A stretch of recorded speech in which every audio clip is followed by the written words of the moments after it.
बात करती हूँ JHCL की, जहां पर हमने देखा है नंबर्स कमजोर रहे हैं। आपको याद होगा नवंबर से वो सोडा ऐश प्राइसेस में ग्लोबली कुछ कटौती शुरू हो गई थी।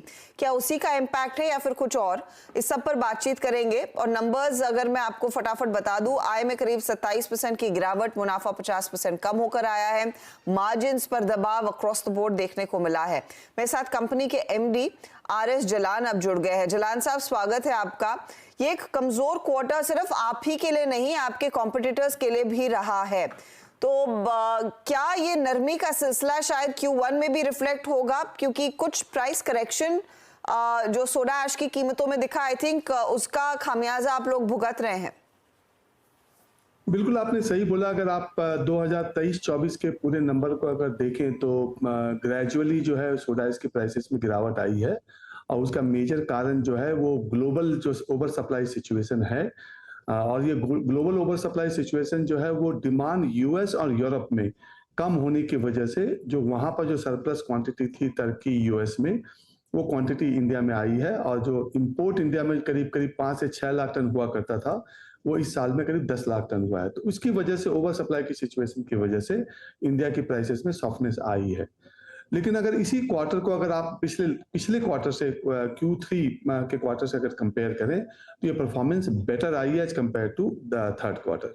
और इसका प्राइम रीजन क्या है कि इस बार हमारा वॉल्यूम में इंक्रीज आई है और प्राइसेस ऑलमोस्ट स्टेबलाइज हो गई है। तो मैं ये बोल सकता हूँ कि अभी जो प्राइसेस हैं, ये प्राइसेस ऑलमोस्ट बॉटम आउट हो चुकी हैं और अभी आने वाले फ्यू क्वार्टर्स में प्रोबेबली इसी रेंज बाउंड में प्राइसेस रहेंगी। आगे प्राइस इरोजन की अब संभावना कम दिखाई दे रही है, लेकिन सप्लाई साइड की सिचुएशन कैसी रहेगी? और क्या डिमांड इस समय प्रोडक्ट की खासतौर से भारतीय मार्केट्स में है? क्योंकि टाटा केमिकल से जब हम बातचीत कर रहे थे 2 हफ्ते पहले, उन्होंने मेंशन किया था डोमेस्टिक डिमांड अच्छी है। आप क्या एक्सपीरियंस कर रहे हैं जलान साहब? बिल्कुल आपने सही बताया कि जो ओवरऑल जो इंडिया की जो डिमांड है 23-24 में वो करीब करीब 2.7% से ग्रो हुई है, जो कि एक्सपेक्टेड लेवल से कम है। हाउएवर ऐसा मानना है कि 24-25 में डिमांड जो है वो अच्छी रहेगी और ये 4 से 5% की डिमांड 24-25 में होनी चाहिए। तो उससे डेफिनेटली ऑलमोस्ट अराउंड 1.5 से 2 लाख टन की एक्स्ट्रा डिमांड आएगी हिंदुस्तान में और डेफिनेटली दैट विल हेल्प पूरे ओवरऑल सप्लाई को हेल्प करेगी। लेकिन ग्लोबल सिचुएशन में क्या कुछ परिस्थिति में बदलाव आ सकता है क्या, जो आप ओवर सप्लाई की बात कर रहे थे अमेरिका और यूरोप में? ये सारा डिपेंड करता है। एक तो जो पॉलिटिकल सिचुएशन अगर आप देख रही हैं वो इतनी अनसर्टेन है at this point of time कि इससे ये कहना बड़ा मुश्किल है कि अभी आने वाले समय में क्या होने वाला है।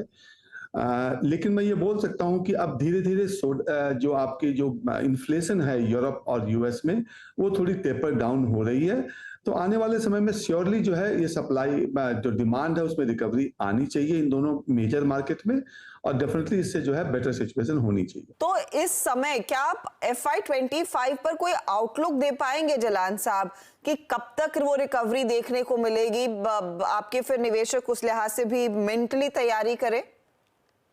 देखिए, लॉन्ग टर्म के अगर हिसाब से मैं बोलूं तो सोडा ऐश का जो फ्यूचर है बहुत ही अच्छा है। उसका कारण 2-3 है। पहला, जैसे कि सोलर का, जैसे मैंने पहले भी बताया था कि सोलर का जो ग्लोबली जो टर्न अराउंड हो रहा है वो काफी मैसिव हो रहा है और ऑलमोस्ट अराउंड 63 मिलियन से 80 मिलियन की डिमांड में ग्रोथ होगी। और मेरा ये मानना है कि आने वाले 2-3 सालों में इसकी वजह से जो सप्लाई की जो टाइटनेस है वो देखने को मिलेगी। तो लॉन्ग टर्म के हिसाब से तो मैं बोलूंगा कि ये सिचुएशन बनती है। लेकिन अगर मैं शॉर्ट टर्म के हिसाब से अगर 24-25 की अगर बात करूं तो मेरे विचार से अभी ये बॉटम पे है प्राइसेस और बॉटम पे है ये डिमांड सिचुएशन। यहां से थोड़ी रिकवरी होनी चाहिए, बट कितनी होगी अभी कहना बड़ा मुश्किल है। इतनी और कब तक होगी ये भी कहना यस मुश्किल रहेगा। क्या सेकंड हाफ बेहतर होने के आसार है जलान साहब? मैं अगेन जैसे मैंने बताया कि ये कहना बड़ा मुश्किल है, बट यस हम होप कर रहे हैं कि सेकंड हाफ में थोड़ी सिचुएशन बेटर होनी चाहिए। मार्जिन्स भी इस बारी काफी कॉन्ट्रैक्ट हुए। आई एम अज्यूमिंग वो प्राइस करेक्शन का इम्पैक्ट है, लेकिन यहां से आगे फिर ये 30% के मार्जिन क्या FY25 में मुश्किल लग रहे हैं आपको? बिल्कुल 30% की जो EBITDA मार्जिन है वो अभी इस साल में 24-25 में तो आपको देखने को नहीं मिलेगी। जो आपको अभी जो फोर्थ क्वार्टर में जो मार्जिन मिली है, उस मार्जिन के आसपास 1-2% प्लस माइनस के आसपास में रहनी चाहिए। पर जैसे ही थोड़ा-सा ग्लोबल सर्टेनिटी आएगी और जो इन्फ्लेशन है यूरोप एंड यूएस में, उसमें थोड़ा गिरावट आएगी। और जैसा आपको पता है कि अभी थोड़ा इलेक्शन का भी पीरियड है ग्लोबली, मेनी कंट्रीज आर मतलब वो जा रही हैं उसमें। तो मेरे विचार से उसके बाद प्रोबेबली थोड़ा-सा स्टेबिलिटी आनी चाहिए और उसकी वजह से डेफिनिटली जो है स्लाइटली मीडियम टर्म पे सिचुएशन जो है बेटर होगी। मेरे को एक चीज बताइए, क्योंकि आपका इस पर्टिकुलर क्वार्टर में थोड़ी सी वॉल्यूम ग्रोथ रही है, तो क्या वॉल्यूम ऑफसेट कर पाएगा दूसरे प्रेशर्स को, और शायद इसे डोमेस्टिक कॉन्टेक्स्ट में फिर पढ़ना चाहिए? नहीं, देखिए जैसा आपने देखा कि इस साल में भी हमारा जो वॉल्यूम का जो नंबर है वो नंबर अच्छा है। और ये जो फोर्थ क्वार्टर में जो आपको नंबर अच्छा दिख रहा है वो बेसिकली सीजनैलिटी के हिसाब से है। फोर्थ क्वार्टर जनरली जो है वॉल्यूम्स बेटर होते हैं, प्रोडक्शन भी बेटर होता है, डिमांड भी थोड़ी बेटर होती है। तो आने वाले समय में जैसे मैंने बताया कि डिमांड की ग्रोथ भी 4 से 5% की दिखती है, तो उससे डेफिनेटली थोड़ा वॉल्यूम में एक अपने को इजाफा देखने को मिल सकता है। सर, आपके इनफैक्ट कुछ ग्रीनफील्ड प्लान्स भी थे, उसका एक अपडेट दे पाएंगे मुझे कि वहां पर स्थिति क्या है, किस तरह के और इन्वेस्टमेंट्स होंगे गिवन द करंट एनवायरनमेंट? देखिए हम लोगों ने अभी 3 प्रोजेक्ट हमारे मेजर हैं जो कि हम लोगों ने स्टार्ट किए हैं। उसमें 2 प्रोजेक्ट तो जो हमारे एग्जिस्टिंग लोकेशन है उसमें जो है हम इन्वेस्ट कर रहे हैं। एक तो हमारा वैक्यूम सॉल्ट का प्रोजेक्ट है जो कि अंडर इम्प्लीमेंटेशन है और होपफुली जून 2025 में उसकी शुरुआत हो जाएगी। तो वो एक अच्छा हमारा बास्केट एक्सपेंशन होगा, प्रोडक्ट बास्केट एक्सपेंशन होगा। दूसरा, अभी हमने लास्ट मींस यस्टरडे हमारे जो बोर्ड मीटिंग में हमने उसमें प्रोजेक्ट अप्रूव बोर्ड ने किया है, जो कि ब्रोमीन जो हमारे अभी जो एग्जिस्टिंग सॉल्ट फील्ड है वहां पर हम ब्रोमीन का प्रोजेक्ट लगा रहे हैं। वो भी जून जुलाई 2025 में स्टार्ट होगा। तो ये 2 प्रोजेक्ट जो है नियर फ्यूचर में आपको देखने को मिलेंगे।